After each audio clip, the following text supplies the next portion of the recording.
कि जो अत्यागी हैं उनको कर्मफल मिलता है। भवती अत्यागी नाम प्रत्यय न तो सन्यासी नाम कुछ, जो त्यागी है उनको नहीं मिलता है। तो कर्म फल, यह हम कल चर्चा किए थे। तो कर्म फल तीन प्रकार के भगवान कहते थे। कर्म के फल को जानना पड़ेगा। ये कर्म फल कैसा है? पेड़ में जो आम, कटहल, पनस, ऐसा ये सेव, एप्पल, अंगूर ऐसे फल है कि क्या फल है ना? नहीं, यहाँ जो कर्मणा फलम, आप उधर कभी टेस्ट किया आपने? कर्म फल कैसा होता है, देखने में कैसा है, उसका पेड़ कैसा है, कलर कैसा है, टेस्ट कैसा है? तो इस कर्म को जानना होगा, कर्म फल को जानना होगा, तब समझे कर्म। कर्म काल हम यहाँ तक समझाए थे आपको कि कर्म का फल केवल मनुष्य को मिलता है, मनुष्य योनि में। क्योंकि कर्म मनुष्य करता है, बाकी सब इतने कमा लेते हैं मनुष्य योनि में, बाकी भोग करते हैं ऊपर नीचे। जैसे कभी ट्रेन में जर्नी करना चाहते हैं, आप प्लेटफॉर्म में जो स्टेशन में जाकर टिकट खरीदेंगे, और कहीं टिकट नहीं मिलेगा। ट्रेन का अंदर फिर फाइन मिलेगा, फाइन होगा जुर्माना देना पड़ेगा। और जहां जहां ट्रैवल करना है 1 महीना के लिए, वहीं पे खरीद करना। तो ये मनुष्य जोनि एक ऐसी जोनि है जहां पे एक बार आप कमाई करेंगे, अब कई जन्म तक उसे भोगते रहेंगे ऊपर में नीचे। तो कर्म केवल यही कमाया होता है, और यही एग्जिट पॉइंट है। यहाँ से चौराहे जैसे होता है ना, बाकी रास्ता स्ट्रेट रोड है, यहीं पे चौराहे, इधर जा सकते हैं, इधर जा सकते हैं, इधर जा सकते हैं। पशु पक्षी जो नहीं, ये ऊपर की ओर जाएंगे। देवता जो नहीं, वो नीचे की ओर आएंगे। मनुष्य जन्म में ऊपर भी जाएगा, नीचे भी जाएगा, साइड में जाएगा, वहीं रहेगा, कुछ भी कर सकता है। सारे चौराहे इस दुनिया में, बाकी किसी का सब वन वे डायरेक्शन है। एक तरफ रास्ता है। तो मनुष्य जन्म में कर्म होता है। तो कर्म मुख्यतः 3 प्रकार का होता है। यद्यपि मुख्यतः 3 प्रकार, अब ट्राई टू अंडरस्टैंड। एक होता है संचित कर्म, एक होता है क्रियमाण कर्म, एक होता है प्रारब्ध कर्म। ये तीनों को समझे। 3 प्रकार के कर्म से हमको फल प्राप्त होता है। जो क्रियमाण कर्म वो है क्रियमाण। ओके, जो अभी हम वर्तमान कर रहे हैं जो कार्य, कोई स्टूडेंट पढ़ रहा है, कोई कुकिंग कर रहा है, कोई बिजनेस कर रहा है, कोई जॉब कर रहा है, कोई हट, जो जो हम कर रहे हैं वर्तमान, ये सब क्रियमाण है। और उस क्रियमाण कर्म का भी 2 प्रकार का फल होता है। एक फल तो डायरेक्ट मिलता है, एक संस्कार बनता है। क्रियमाण का एक संस्कार बनता है, एक फल बनता है। अभी जो हम करते हैं उसका फल एक होगा दृष्ट और अदृष्ट। दिखाई पड़ेगा, एक दिखाई नहीं पड़ेगा। जैसे हम अभी खाए पकोड़ा वकोड़ा सब कुछ, कुलचा पुलचा सब खाए, तो बड़ा टेस्ट लगा, अच्छा लगा, ये तो इमीडिएट फल मिला, दृष्ट फल। लेकिन 3 दिन के बाद पेट खराब हुआ, है ना? नहीं, तत्कालिक और कालांतरिक। तत्काल होता है फल, कुछ उसके बाद में होता है। ये दृष्ट फल में 2 है। क्रियमाण का फल भाग में एक होता है दुष्ट फल जो दिखाई पड़ता है, दिखाई पड़ने में एक होता है तत्काल, इमीडिएट इफेक्ट। एक होता है कुछ समय के बाद, महीने 2 महीना 2-4 दिन, कुछ दिन के बाद, है ना? आज खाया तो कुछ इफेक्ट पड़ा, तबीयत खराब हुआ, तो कालांतरिक फल। और अदृष्ट फल में लौकिक परलौकिक, इस लोक में होता है, परलोक में दिखाई पड़ता है। अब ऐसा किया था, उसका फल देखो इतने दिन बाद यही हुआ। आप एक पेड़ लगाए थे, अभी 6 साल के बाद उसमें फल आया, दिखाई पड़ा लोक में। जो क्या क्या था किया, और जमीन खरीदा था, आज उसका दाम में ऐसे भाव बढ़ा है। इसे लौकिक फल जो कर्म का था। लेकिन परलौकिक जो इसी जन्म में नहीं होता, इस शरीर मर जाने के बाद दूसरे शरीर में जो मिलता है, ये परलौकिक दूसरे लोक में मिलता है, दूसरे जन्म में मिलता है। तो ये सब क्रियमाण का होता है फल भाग का। क्रियमाण का दूसरी भाग है संस्कार भाग। क्रियमाण समझ गया ना, जो हम अभी करते हैं उसी का 2 प्रकार फल मिलता है। एक दुष्ट अदुष्ट, दुष्ट में तत्काल और कालांतर में, और एक होता है लौकिक और परलौकिक, इस लोक में और परलोक में होता है। प्लस एक संस्कार भाग में होता है क्रियमाण का।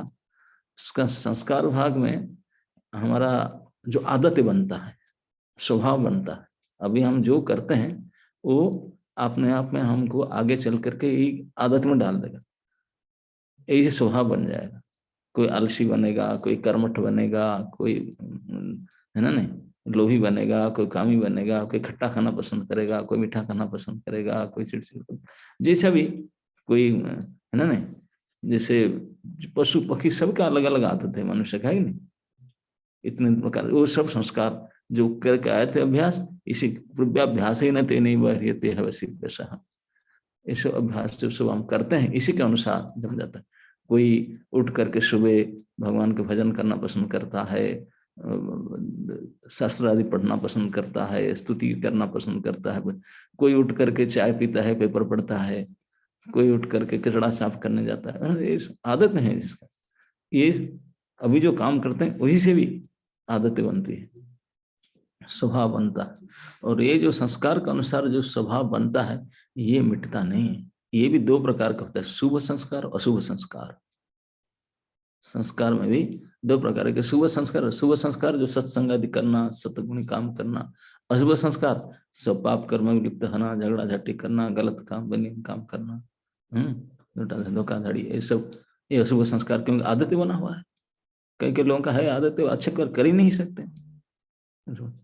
तो ये संस्कार का विषय, ये जो इसलिए क्रियमाण के ऊपर हम बहुत होशियार रहने, what we are doing now that makes our future, है ना। तो इसलिए अभी हम ऐसे कर्म करें ताकि कम से कम भविष्य को सुधारे, लोक परलोक दोनों सुधारे। इसलिए भगवान गीता में इसी में भी कहेंगे कि जस शास्त्र विधि उत्सृज्य वर्तते काम कारत न सिद्धिम अवाप्नोति न सुखम न पराम गति। जो शास्त्र विधि के अनुसार जो कर्म नहीं करते हैं, कर्म बता ना दो प्रकार तीन प्रकार कर्म होता है, कर्म विकर्म। कर्म मतलब शास्त्र के अनुसार, विकर्म शास्त्र के विरुद्ध, और अकर्म तो भगवान के लिए जिसका फल नहीं। तो इस प्रकार जो शास्त्र विधि के अनुसार हम काम नहीं करेंगे तो कुछ हमको मिलेगा ही नहीं, इस लोक में परलोक में नहीं, उत्पात मचाएंगे। इसलिए शास्त्र के नियम के अनुसार कर्म करना चाहिए। लेकिन शास्त्र के नियम के अनुसार भी सकाम कर्म और निष्काम कर्म दो भी होता है। तो शास्त्र के अनुसार हम सकाम कर्म ना करें, निष्काम कर्म करें, यही हमको शास्त्र शिक्षा देता है। और निष्काम कर्म करते करते बिल्कुल भगवत शरणागति होकर भगवत कर्म करें, यही मनुष्य जीवन का सफलता है। ओके, तो ये जो सकाम निष्काम भगवत कर्म ये सब क्रियमाण में करना होगा। वर्तमान किसी ने मुझे बता रहा था, बोला जो पहले का अतीत कर्म है वो तो बीत गया, और जो भविष्य कर्म है उसका तो कोई पता ही नहीं क्या है, होगा कि नहीं होगा, हम डोंट नो। जो वर्तमान है वही हमारा हाथ में है ना। तो इसलिए वर्तमान जो क्रियमाण कर्म ये बहुत, और क्रियमाण कर्म में ऐसे व्यवस्था भगवान ने, क्योंकि मनुष्य के पास कोई कर्म को नापने का कोई मेजरमेंट अभी तक बना ही नहीं, कि बना नहीं सकते कि कौन सा कर्म कितने लगा, कुछ घटा कि बढ़ा, कि इन हुई स्टेज आया। हम जैसे हम अभी प्लेन में जाने के लिए नाप लेते हैं कि नहीं 15 किलो से ज्यादा हो गया, वो फाइन लगाएंगे, हम इतने रहेंगे, baggage check in luggage hand luggage. तो हम कर्म करते हैं, थोड़ा देख लें भाई कौन सा कर्म में है, कौन सा संस्कार, कौन सा फल, कोई पाप पुण्य, सकाम निष्काम को कितने, उसका क्या परिणाम मिलेगा लोक में परलोक में, ये हम मेजरमेंट नहीं कर सकते। ये कर्म की हिसाब निकास का फलदाता भगवान स्वयं है। ये जमराज को अपने पासवर्ड दे रखे हैं, वो करता है उन डायरेक्शन में, लेकिन ultimately he is the controller. कर्मदाता कर्म विधाता भगवान स्वयं है, इतने सटल है। हम कर्म को नाप तो नहीं कर सकते। हम कभी कभी मनुष्य कंप्लेन करता है कि भैया मुझे इतने दुख क्यों मिलता है, मुझे इतने कष्ट क्यों मिलता है, मैं तो ऐसे बुरा कर्म किया नहीं, मैं तो बचपन से भजन करते आया, अच्छा कर्म करता है। अरे तुझे पता नहीं है, भगवान के दरबार में भगवान सर्वसमर्थ है, सर्वसुहृद है, और सब समय सतर्क रहते हैं। उनके जैसा तो कोई होना, तो हमेशा हमारी भलाई करने के लिए शुरू करते हैं। तो वो हमको हमारा कर्म से ज्यादा या कम कभी भी दंड नहीं देंगे, 1% भी नहीं। बिल्कुल परफेक्ट मैनेजमेंट। भले इस दुनिया में कोई लांच देकर कुछ कर ले, लेकिन वो भी हम समझ नहीं पाते हैं। इस दुनिया में किसी गुनाह किया और कोई अच्छा वकील को पकड़ करके पैसा खर्च कर निकल गया, यहाँ निकल गया, लेकिन नहीं निकल पाए। ऊपर से जो नजर है कर्मपति का, जो कर्म, जो नियम लगा रखा है, उससे कोई नहीं बच सकता। जब यहाँ भोग नहीं किया, अगले जन्म में उसका इंटरेस्ट के साथ भोगना पड़ेगा। तो इसलिए कभी कोई शास्त्र में कहा गया कि कोई पाप कर्म का दंड राजा तुरंत ही दे देना चाहिए। जो कोई गलती किया, मर्डर वगैरह किया है, उसको राजा अगर फांसी दे देता है तो मिट गया उसका, परलोक में उसको तो। लेकिन जिसको यहाँ मिट गया, नहीं मिला, अरे बाप रे बाप, उसका शुद्ध चक्रवर्ती शुद्ध के साथ मिलेगा ऊपर में, परलोक में दूसरे जन्म में मिलेगा। तो इसलिए ये पुलिस डिपार्टमेंट, राजा का दंड डिपार्टमेंट, पनिशमेंट डिपार्टमेंट रखा गया है, क्राइम ब्रांच डिपार्टमेंट। क्योंकि तुरंत इसको जो हुआ, इमीडिएट अभी इंटरेस्ट बनने से पहले ही उसको क्लियर कर दो, एक कर्म के फल को भोग लो। कर्म के फल को केवल भोग को ही खत्म किया जाता है, ये भी सुन लीजिए। जो हम पाप करते हैं तो फिर प्रायश्चित करते हैं, तो प्रायश्चित करते भोग के परिणाम को काउंटरएक्ट करना चाहते हैं, लेकिन जो पाप है वो पुण्य से कभी काउंटरएक्ट नहीं हो सकता। पुण्य के फल हमेशा शुभ होता है, पाप के फल हमेशा अशुभ होता है। पाप पुण्य कभी अपने से काउंटरएक्ट कर ही नहीं सकते हैं।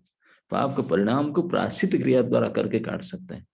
कोई विशेष तप है, जप है, प्रायश्चित विधि, वो पाप के फल को काटेगा, लेकिन पाप करने का विचार को काट नहीं सकते। आप कोई गलत काम किए, आप प्रायश्चित विधान करेंगे, बता गया इस प्रायश्चित करने से पाप के जो बुरा फल से बच जाएंगे, लेकिन पाप करने का प्रवृत्ति से नहीं बचेंगे, फिर पाप करेंगे आकर, फिर पाप कर सकते। तो ये प्रवृत्ति केवल भक्ति से, भगवत कर्म से नाश होता है। तो एक क्रियमाण कर्म, जैसे मैं कहता, हम नहीं नाप पाते हैं कि कर्म के फल, त्रिविधा कर्म फल भगवान बताते हैं। कभी हम जो चाहते हैं वही मिलता है, जो नहीं चाहते वही मिलता है, कभी दोनों मिलता है। तो कर्म फल में जो क्रियमाण कर्म का बात है, बाकी अलग से संचित और प्रारब्ध बाद में सोचेंगे। अभी क्रियमाण में भी सबसे मोस्ट इंपोर्टेंट वही है, क्योंकि अभी हम अपना हाथ में हम कर रहे हैं। इसमें हम देखते हैं कि नाना प्रकार के इष्ट, अनिष्ट और मिश्रित फल हमको प्राप्त होता है, और कोई हम अधर्म में फंसे, इसे क्यों हो रहा है, high it is happening with me, how it is happening with him, like that. ये प्राय ये वर्तमान समाज में सभी के सामने बड़े चैलेंजिंग क्वेश्चन। जो अच्छा कर रहे हैं उनके साथ बुरा क्यों होता है, जो बुरा करने वाले के साथ अच्छा क्यों होता है। ये हमारा अंदर हमेशा एक प्रश्नवाची बना रहता है, लेकिन ये हमारे मूर्खता है, क्योंकि हम कर्म को आगे पीछे नहीं जानते।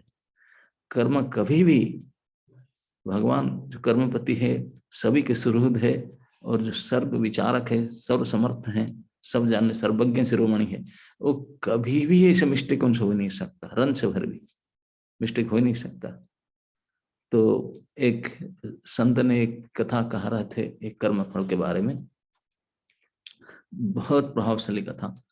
उन्होंने बता रहे थे कि एक गांव में, गांव के जैसे आपके हम शहर है कॉलोनी में, एक व्यक्ति रहते थे और बड़े सज्जन व्यक्ति थे। उनका कॉलोनी में बड़े सज्जन व्यक्ति जानते हैं, वो अच्छा खासा उनका प्रतिष्ठा था।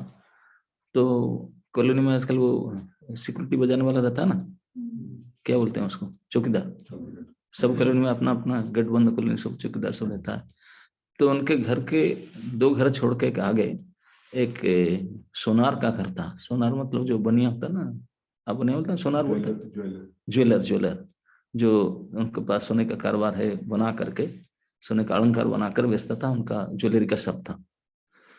तो उनके पास बहुत जगह से, शादी फादी के सीजन में बहुत जगह से सोना आता था, अलंकार बनाकर बेचता था। तो एक समय उनके पास कोई ऐसे सीजन था, बहुत सारे सोना आ गया बना कर देने के लिए। तो उस बात को जो चौकीदार है वो मार किया था, क्या जो उनके घर में बहुत सारे ऐसे सोने आया है। चौकीदार तो देखता ना, घर घूमता रहता है सिटी में जाकर, वो देख लिया कि उनके बहुत लोग दे, अभी 2-3 दिन में काम करके सब सफाई देगा, वो बनाएगा। तो उनका मन में लोभ आ गया देख करके लिया जाए। हाँ, चौकीदार पता लगा लिया कि उनके घर में आज परिवार में ज्यादा लोग नहीं, कहीं इधर उधर ड्यूटी में गए हैं, उनका घर माल ज्यादा आया है और वो है। तो उन्होंने रात ड्यूटी कर रहा था, करते हुए मध्य रात्र में जाकर उनके घर में घुसकर कुछ मार डाला। सोनार को मार करके जो बक्सा में सोनार रखा था उसको लेकर चला जा रहा था। वो जो बताया कि अच्छे सज्जन व्यक्ति एक रहते थे,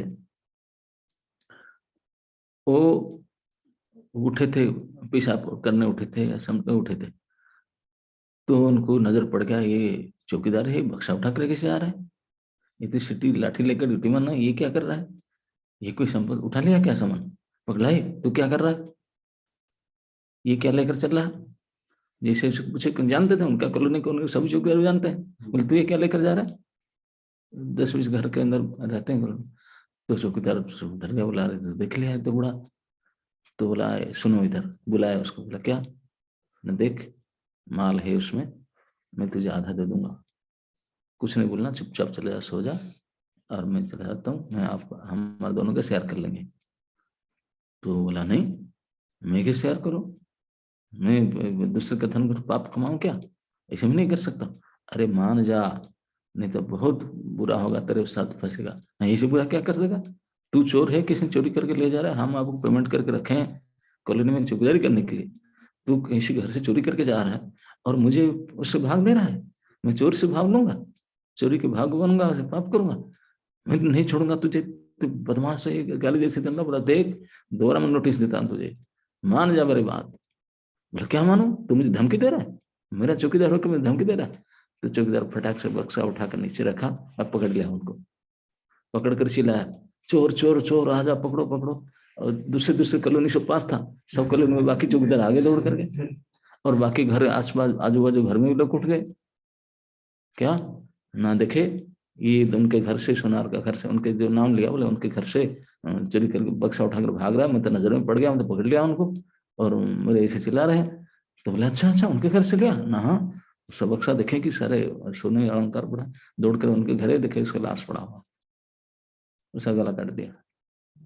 सुना तो बहुत सीरियस हो गया, सब लोग कॉलोनी में आ गए और उनको पकड़ लिए, सब बाकी सारे जो 4-5 कॉलोनी के आसपास चौकीदार आ गए, सब मिल गए आपस में, मिल करके बोला हाँ हाँ बहुत अच्छा पकड़ा, बहुत अच्छा, हम सोच रहे थे इतना अच्छा साधु आदमी दिखा रहे हैं, और अंदर से इतने बदमाश है, ये है वो है, और पूरे कॉलोनी के लोग गाली देने, बोला हमको विश्वास नहीं था, आप ऐसे कर रहे हैं, आप ऐसे क्या, और वो कितने मना करे कोई ना माने, क्योंकि रेड हैंड पकड़ा गया, वो चौकीदारी पकड़ा, उसको पकड़ कर दूसरे दिन फिर केस हो, पुलिस का आया, पुलिस केस हो गया, उसको केस मुकदमा चलने लगा, मुकदमा में, और सारे जो चौकीदार के साथ में बाकी सब चौकीदार जो हैं, रात नाइट गार्ड सभी आ गए, सभी मिल गए एक एक दूसरे को हेल्प करने के लिए, है ना नहीं, जैसे आप जो प्रोफेशन में है, आपका प्रोफेशन वालों को मदद करेंगे, सब मदद करने के लिए आगे, बोले नहीं नहीं है, किसी इसे लोग समाज में उनको सम्मान देते हैं जरूर, लेकिन देखिए पकड़ा गया रेड हैंडेड,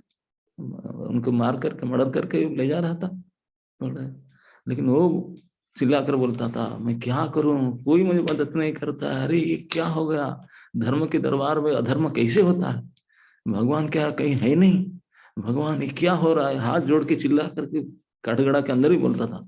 जज जब उनको फांसी का ऑर्डर दिया, बोला हे भगवान ये क्या अधर्म हो रहा है, मेरे साथ में बिल्कुल उसमें कुछ पता नहीं, मैं तो मदद करने चाह रहा था, लेकिन मुझे ऊपर सजा हो गया, और जो मर्डर किया था वो बच गया, हे प्रभु ये बड़ा अधर्म हो रहा है, धर्म के दरबार में अधर्म हो रहा है, लेकिन कुछ कर नहीं पा रहे, देख रहा उनके सामने से उनकी सजा हो गया फांसी का, और जो मर्डर किया था चौकीदार वो निकल गया।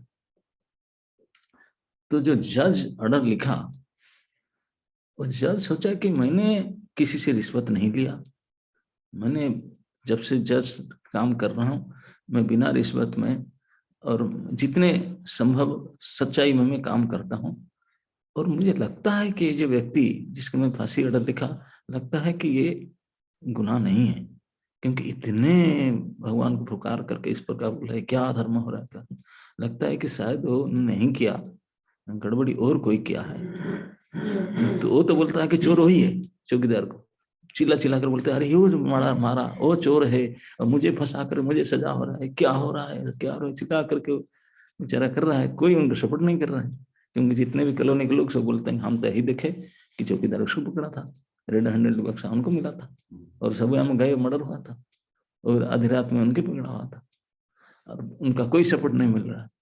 तो जज को लगा, अकेला जज को लगा कि कुछ ना कुछ तो गड़बड़ है, ये लगता है कि सचोट व्यक्ति है। तो उन्होंने ऑर्डर तो दिया, लेकिन एक हफ्ता तक ऑर्डर शीट जारी नहीं किया, एक हफ्ता टाइम ले लिया, बोले एक हफ्ता बात करेंगे। तो इस बीच में दोनों को कैद कर लिया, और तो कैदी तो था ही क्रिमिनल, जो सज्जन व्यक्ति जिन फंसे हुए तो ऑलरेडी क्रिमिनल था, उसको भी कैद किया। किसको? चौकीदार। उसको भी किया, कारागार में रखा। रख करके सोचा कि कुछ करूं, मैं कुछ अन्याय तो नहीं कर रहा हूँ, मैं न्यायाधीश होकर के इसे तो नहीं कर रहा हूँ, मैं कहीं रिश्वत नहीं ले रहा हूँ, मैं प्रभु के ऊपर भरोसा में सही जजमेंट, मेरे सही से कैसे हो रहा है, कोई सबूत ही नहीं मुझे मिल रहा है, प्रमाण साथ साथ ही हो रहा है उनके ऊपर। तो उन्होंने बहुत बुद्धि विचार करके एक आइडिया रचा। क्या?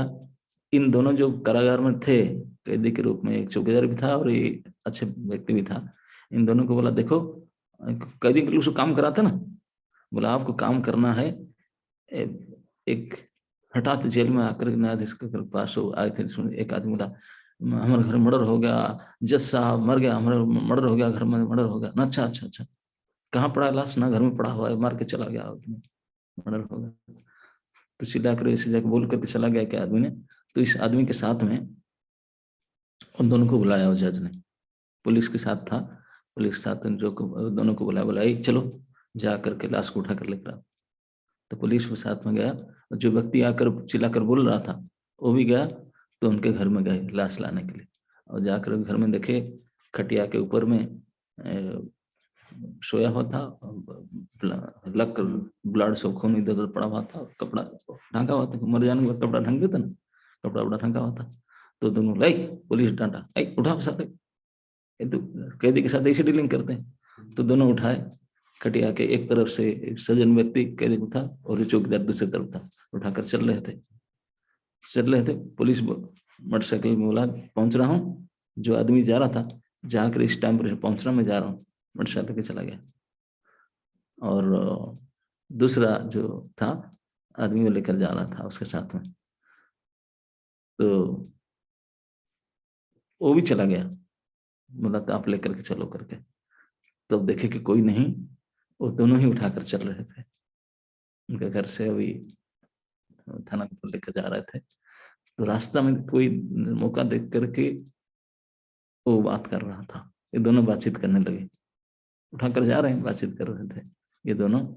ये बता रहा था, चौकीदार बता रहा था, बोला देखा उस रात को मैं तुझे बोला था, धन भी मिलता, मान भी मिलता, और इतने दंड से, मृत्यु दंड से बच जाता, लेकिन तो माना नहीं, क्या हुआ? बाकी नहीं। यही तेरी दुर्बुद्धि है, ये उसको बता रहा था। तो उस सज्जन सुन करके बोला अरे मेरा तो भगवान के ऊपर भरोसा था, अभी भी भरोसा है, ये कैसे हो रहा है मुझे समझ में नहीं आ रहा है, क्यों ऐसे हो रहा है? तू खुद मारा और मेरे ऊपर दोष दिया, और मेरे चोरी का संपत्ति में भाग दे करके मुझे और गुनाह करना चाह रहा था। मैं तो समझ में नहीं आ रहा हूँ, मैं अभी भी भगवान के ऊपर विश्वास कर रहा हूँ कि कुछ तो उसके अंदर है, क्यों मुझे ऐसा हो रहा है, अधर्म किस क्यों अधर्म हो रहा है? बोले कुछ नहीं है दुनिया में, बुद्धि जिसका है वही है। इस बातचीत करके जा रहे थे, मतलब तू देखा, मैं तो खुद उनको मर्डर कर लेकर जा रहा था, लेकिन तू बुद्धि नहीं तेरे पास, फंसा, तेरे फांसी भी मिलेगा, धन भी नहीं मिला, तो फिर और मेरे देखो करके बच गया। तो इसी बात करके जाके पहुंचे थाने में। तो फिर पुलिस उनको दोनों को लाकर सब लेकर के, जज बुलाया कि सब लेकर हम देखेंगे। तो उठाकर लेकर के कोर्ट में लेकर गए काठगढ़ में। जैसे काठगढ़ में सब पुलिस भी गया था, सब इंस्पेक्टर सामने लेकर पहुंचा दिए, दोनों खटिया को रख दिए। जैसे रख दिए, जज आके बैठ गया, तुरंत जो लाश था वो लाश कपड़ा उठाकर उठ कर बैठा।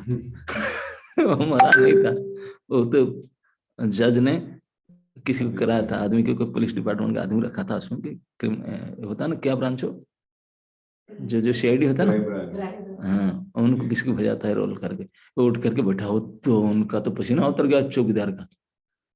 अरे ये तो सुना हमारा बातचीत को, उठ करके सीधा बता, जज साहब ये ऐसा है, ये खुद बातचीत कर रहे थे, सच में मर्डर इसने किया, उनके ऊपर डाला, ये बात है।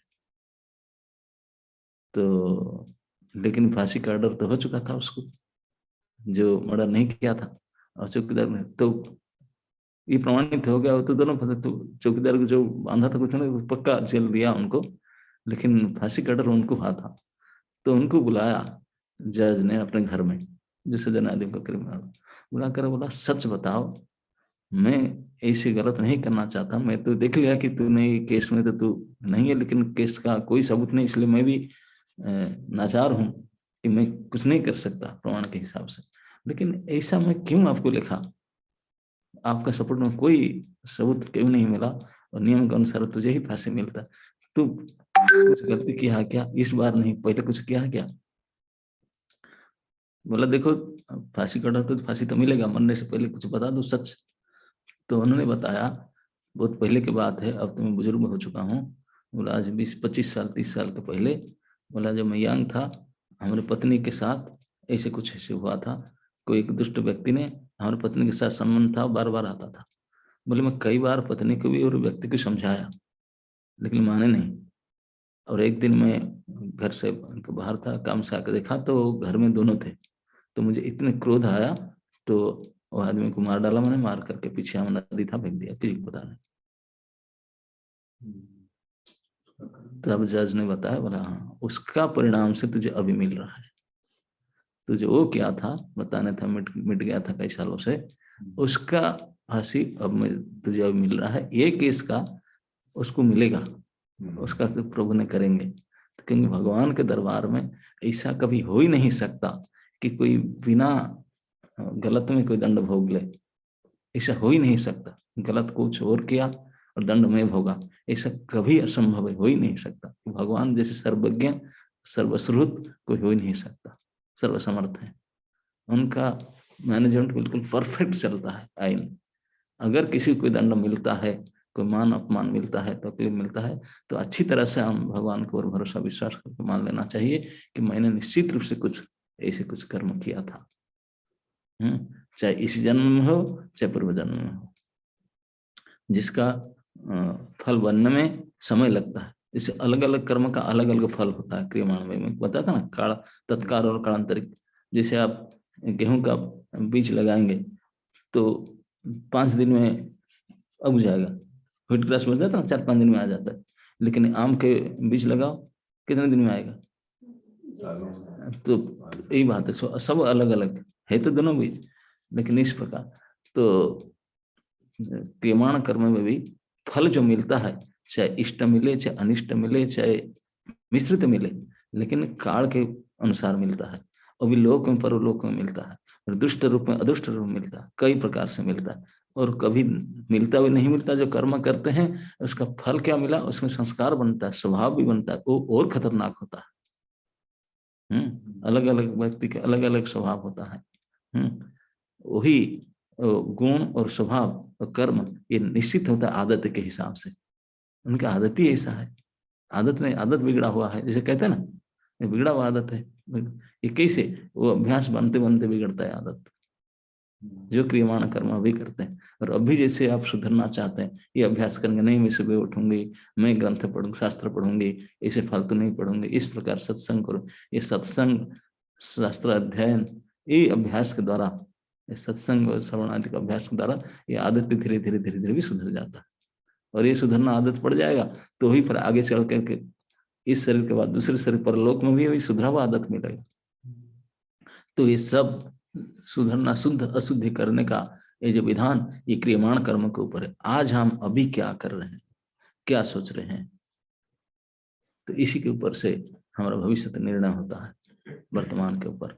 तो इसलिए वर्तमान को बिल्कुल सोच समझ करके पूर्ण भगवत श्रद्धा विश्वास के साथ, शास्त्र अनुमोदित, और शास्त्र से अनुमोदित तो सकाम कर्म भी है, नहीं सकाम कर्म से बच करके निष्काम कर्म करके, निष्काम से भी ऊपर उठ कर भगवत शरणागति होकर जो कर्म करे, वही कर्म का सर्वश्रेष्ठ सफलता है, सार्थकता है, उस मनुष्य जीवन का भी सार्थकता है। हरे Krishna.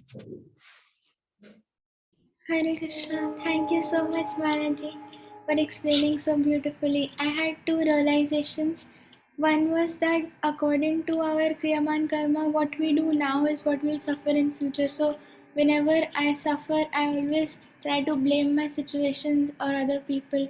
But now I'll try to think that whatever I have done, I'm suffering for that only, and I can never escape that result.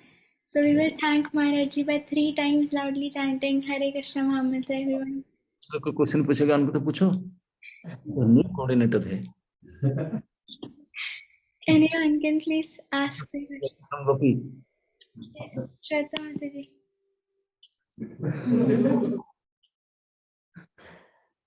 हरे कृष्ण महाराज, धन्य प्रणाम। महाराज, तत्कालीन क्रियांत्रिक जो आपने 2 बताया था, उसमें क्रियांत्रिक कालांतरिक, काल के अंतर में, कुछ काल के अंतर। तो महाराज, जो अप्रारब्ध होता है, जो कूटम किससे आता है महाराज? कूटम प्रारब्ध कर्म के बाद में भी चर्चा नहीं, मैं केवल क्रियमाण का आज बताया, संचित प्रारब्धों को बताया भी नहीं। आप जो कूट बीज और अप्रारब्ध कहते हैं, ये सारे जो कूट बीज अप्रारब्ध संचित के अंदर आ जाएगा, ये सारे संचित के पार्ट है। तो क्रियामान का पार्ट नहीं होता कूटम? ना, बोला ना 3 प्रकार के मुख्य कर्म होता है। क्रियमाण जो अभी हम कर रहे हैं, संचित जो सेविंग अकाउंट में है, और प्रारब्ध सेविंग से जो ड्रा हो गया, मैंने जो बिल्कुल फल देने के लिए तैयार हो करके हमारे जन्म, कर्म, स्थान, बुद्धि, स्वभाव को लेकर के आ चुका, हमारे हाथ में ड्रा हो गया, वो हो गया प्रारब्ध। और जो भी अकाउंट में पड़ा है, बनकर आने वाला है हमके पास, वो है अप्रारब्ध। वो अप्रारब्ध में स्टेज होता है, कोई अप्रारब्ध अभी बाद में बनेगा, कोई अभी कूट के रूप में है, कोई बीज के रूप में है, कोई फलोन्मुख हो गया, ये सब स्टेज है प्रारब्ध। यही संचित है। संचित में प्रारब्ध, बीज, कूट, फलोन्मुख सब आता है, ये अल संचित के अंदर आ गया, ये पूरा डिपार्टमेंट, ये सेविंग अकाउंट में गया। और जो अभी हम कर रहे हैं वो प्रारब्ध हमको दे दिया, प्रारब्ध वर्तमान क्रियमाण कर्म में बनकर हम कर रहे हैं। ओके। एंड हमारा जी परलौकिक, इसमें कंफ्यूजन था, जो परलौकिक मिलेगा वो सिर्फ लोअर प्लैनेट्स में होता है या हायर प्लैनेट्स में भी होता है? अब परलोक में तो आप जैसे कर्म करोगे इसके हिसाब से, कभी नीचे में नरक भोग में जा सकते हैं, कभी स्वर्गलोक में जा सकते हैं, मनुष्य लोक में जा सकते हैं, कहीं जो जा सकते हैं, है ना, दूसरे जन्म में जो मिलता है। यस। हमारा जो क्रियमाण है आज का, वो जो इस लाइफ में ड्रॉ हमारा प्रारब्ध है उस पर डिपेंड करता है, उसी हिसाब से हमारी बुद्धिमती बन जाती है। बुद्धि और आदतें, स्वभाव वो प्रारब्ध लेकर के आता है, लेकिन उसके साथ साथ केवल आदतें, स्वभाव, बुद्धि प्रारब्ध देता है। लेकिन आप करते समय में केवल बुद्धि करते समय जो कुछ फल मिलता है वो अलग होता है। फिर समझे? कर्म लेकिन प्रारब्ध का ही होगा। प्रारब्ध तो है नहीं तो ये वर्तमान हमारा जो शरीर है ये प्रारब्ध है, प्रारब्ध कर्म। आज का क्रियमाण कर्म वो प्रारब्ध जो हम कर रहे हैं वो क्रियमाण होता है, लेकिन अभी हमारे पास जो शरीर, जो स्वभाव, जो गुण है, ये सब प्रारब्ध है। प्रारब्ध जैसे ऐसे भी आता है ना, एक हर चीज जैसे फिक्स बताते हैं कि समय ये होता है, व्यक्ति का ऐसे नहीं होता, उस समय मति ऐसी हो जाती है। प्रारब्ध में जैसे वही ज्योतिष शास्त्र में होता है कि इस समय व्यक्ति ये करेगा, इस समय करियर में ऊपर होगा, तो होता है कि नहीं आपका? हाँ, तो वो प्रारब्ध में होता है। तो प्रारब्ध है, वही तो प्रारब्ध लेकर आया, उसको लेकर आया, जो लेकर आया वही है। अगर आम लेकर आया आम है, एप्पल लेकर आता एप्पल है। हाँ, तो उस समय व्यक्ति आम ही उगा रहा होता है, तो क्रियमाण में प्रारब्ध ही तो चल रहा होता है। नहीं, क्रियमाण कर्म ये केवल कुछ व्यवस्था दिया, इंग्रेडिएंट्स दिया क्रियमाण के लिए, लेकिन करेगा कुछ वो अलग है। क्रियमाण अलग होता है, जो वर्तमान हम कर रहे हैं, प्रारब्ध कुछ ड्रा की आदतें, स्वभाव को लेकर आए, और जो हम करेंगे उसमें वो ऐड होगा जरूर, लेकिन कंप्लीट ही नहीं होगा। कैसे बोलते हैं हमारे जीवात्मा के पास सिर्फ डिजायर करने का ही बस स्वभाव, एक पोटेंसी है, बस डिजायर ही कर सकता है, बाकी तो प्रकृति कराती है उससे। तो प्रकृति कराती है, लेकिन प्रकृति के अंदर भी एक क्रियमाण होता है ना। वर्तमान कुछ कार्य करने के हिसाब से वो भी कुछ करता है, कुछ भविष्य के लिए। तो प्रारब्ध ही होना चाहिए। अरे प्रारब्ध में मटेरियल आया, है ना नहीं? जैसे ओके घर बनाते हैं, आपको ब्लूप्रिंट डिजाइन बन दिया, फिर ईंट सीमेंट और सरिया सब दे दिया, लेकिन अभी जो ठेकेदार और लेबर अगर और गलती करते नहीं हो, डिजाइन करते करते और को डिजाइन बना दिया, कुछ और कर दिया, फिर उसको चेंज कर करना पड़ता है कि नहीं? तो विक्रयमाण के ऊपर आता है। तो केवल औजार हो जाने से कि परफेक्ट हो जाएगा इस बात तो नहीं। अच्छा, तो इसका ऐसे भी हमारे समझ सकते हैं कि उसके बाद में इंग्रेडिएंट्स के बाद में व्यक्ति क्रियामान करेगा, लेकिन उसके बाद में फल जो है प्रारब्ध वाला वही आएगा, लेकिन अभी जो क्रियामान कर रहा है प्रारब्ध में बोला ना, प्रारब्ध केवल यही देता है, प्रारब्ध में 6 चीज होता है, ध्यान रखो। हाँ वही फल उसका जो फिक्स है वही आएगा, हाँ, लेकिन अभी क्रियामान के फल भी ना 6 ही है प्रारब्ध। अब हमेशा ऐसे मिस्टेक करते, 6 चीज होता है प्रारब्ध में। एक होता है जन्म और मृत्यु, दैट इज डिसाइड करके है कहाँ किस प्रकार कैसे मरना, जन्म होना है, कहाँ किस प्रकार कैसे मरना है, जन्म मृत्यु। सुख और दुख, किस प्रकार कितने परिमाण में किस समय में किस परिस्थिति में मिलेगा दुख और कितना सुख, दिस इज प्री डिसाइडेड, जन्म सुख। और मान और अपमान, ओके, यही 6 के अलावा बाकी तो बहुत कुछ होता है ना, नहीं? ये सब क्रियामान के प्रारब्ध इतना है। पैसा इतना आएगा, पर किस प्रोफेशन से आएगा तो ये नहीं पता है, दैट इज विक्रयमाण के ऊपर, ओके। पैसा भी पता होता है, धन का सुख बता दिया जाएगा, सुख में धन का सुख आ गया ना? नाना प्रकार के जितने सुख है कितने सर कई प्रकार के सुख, सुख इतने मिलना है तुझे, ये पहले फिक्स होगा, इतने दुख मिलना है, इतना मान मिलेगा, इतना अपमान मिलेगा, ऐसे जन्म होगा, ऐसे मृत्यु होगा, बस 6 चीज प्रारब्ध लेकर आता है। लेकर आया। हाँ, ये ऑलरेडी लिखा हुआ है विधाता ने। जैसे प्रिंट आउट मेडिसिन बटन में देखो एक्सपायरी डेट माइनस डेट लिखा रहता है ना, तो हमारे बॉडी में भी लिखा है सारे प्रारब्ध की, इतना इतना एक्सपायरी डेट अगर सब लिखा है ऑलरेडी। ये विधाता ने जब बनाता है तो ही लिख करके प्रिंट आउट लिख देता है।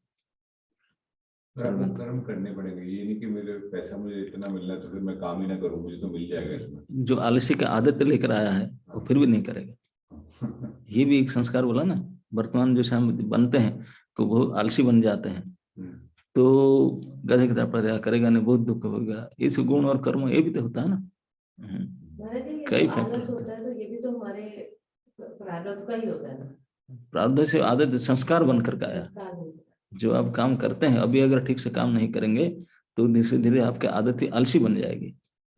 इसीलिए बोलते हैं कि अभी काम करो, सुधरो, सत्संग करो, समझो, नहीं तो अब आदत संस्कार आपका खराब हो जाएगा, अभ्यास खराब हो जाता है। जैसे कोई जन्म से शराबी बनकर थोड़ी ना आता है, नहीं आता, शराबियों को संग करता है। पहले जो पीता है शराब अच्छा थोड़ी ना लगता है, बहुत कड़वा लगता है, अच्छा नहीं लगता, थू थू करता है, अरे कितना मजा आएगा थोड़ा पी कर देख, 2 बार 4 बार 5 बार, फिर ये छूट भी नहीं सकता।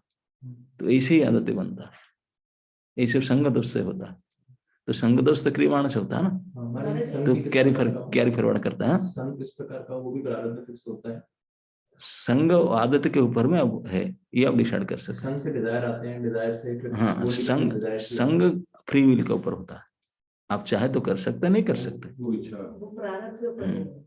वो इच्छा। जैसे एस्ट्रोलॉजी में आता है कि किसको साधुओं का संग मिलेगा और किसको दुष्मन। नहीं, हमेशा आपको एस्ट्रोलॉजी का इससे कुछ नहीं होता है।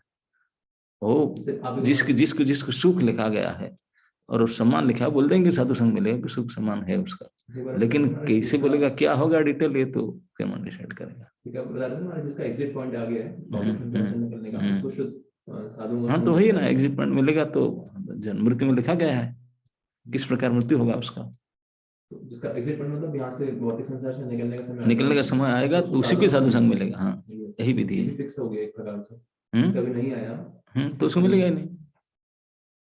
पर संग भी तो एक प्रकार से फिक्स हो गया ना कि किस व्यक्ति को मिलेगा, किसको नहीं। तो संग भी इस प्रकार से फिक्स हो गया ना, किस को व्यक्ति को अपॉर्चुनिटी मिली गई। जैसे कोई व्यक्ति और भीड़ में कहीं रहता है तो उसको नहीं पता भक्त कौन है, कहाँ पे व्यक्ति नहीं है, और किसी मतलब एक संग पूरा आसपास ही ऐसा है, कल्चर ऐसा है, उसको नहीं, ऐसा नहीं है।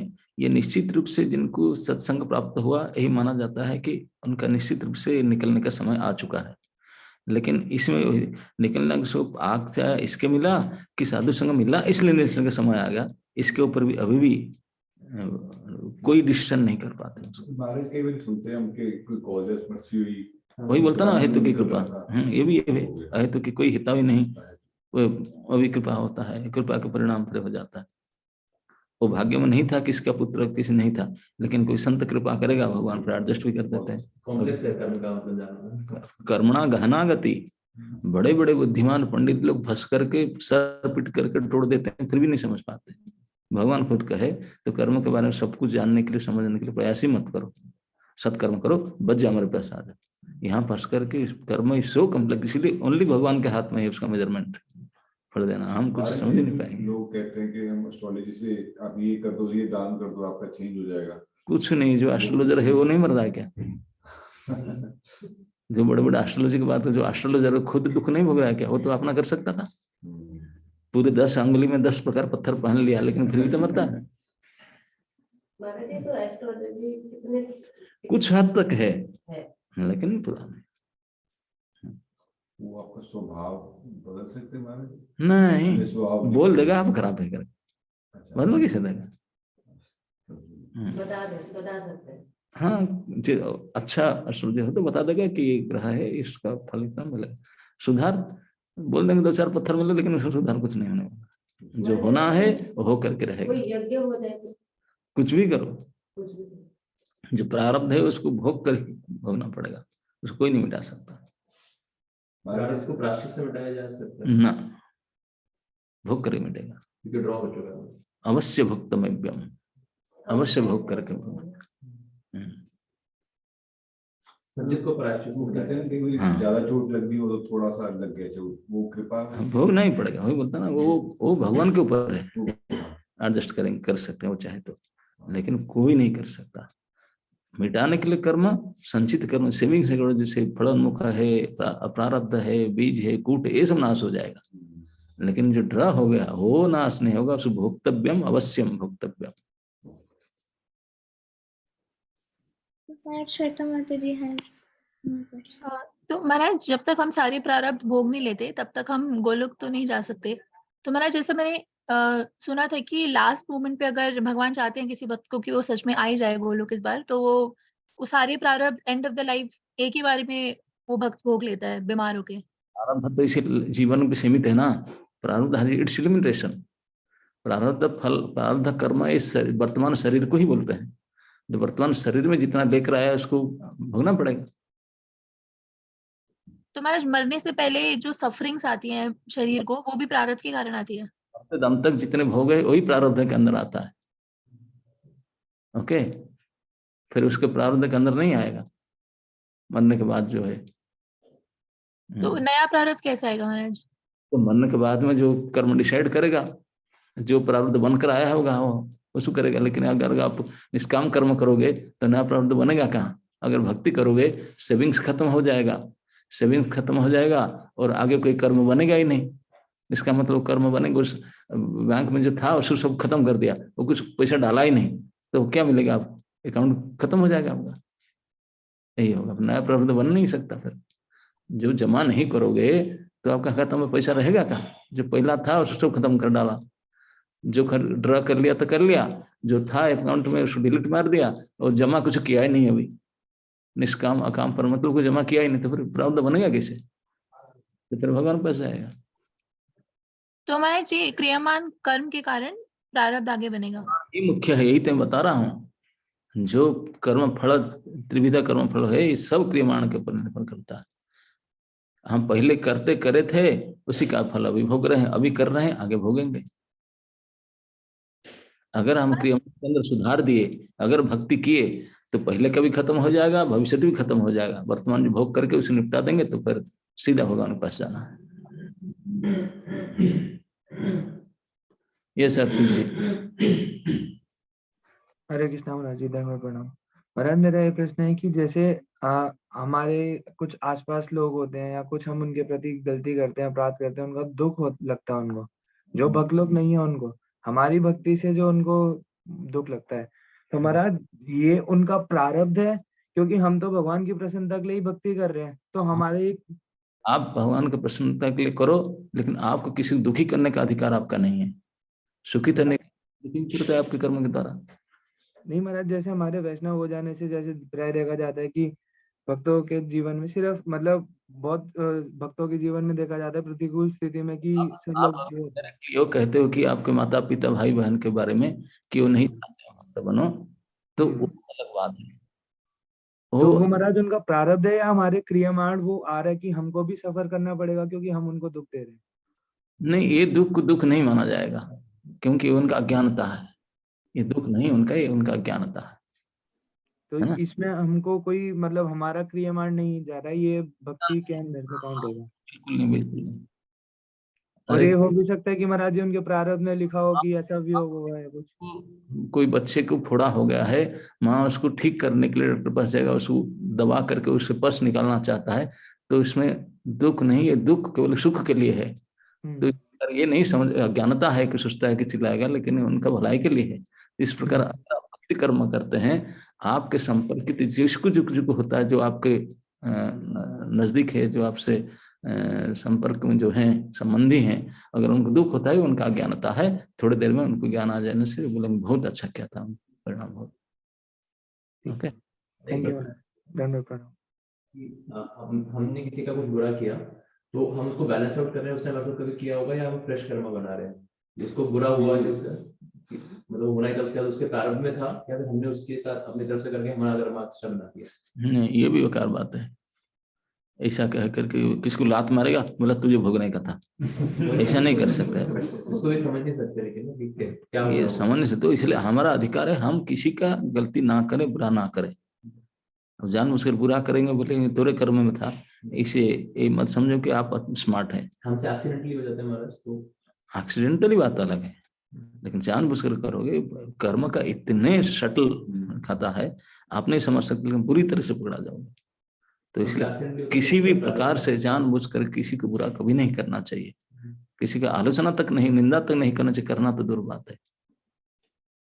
एक्सीडेंटली हो रहा है हमारा, एक्सीडेंटल होता तो फिर तो अलग बात है, अपराध हो सकता है। हाँ हाँ, महाराज जी कभी कभी द्वेष में किसी के लिए द्वेष करना ही गलत है, द्वेष करना बुरी आदत में आता है।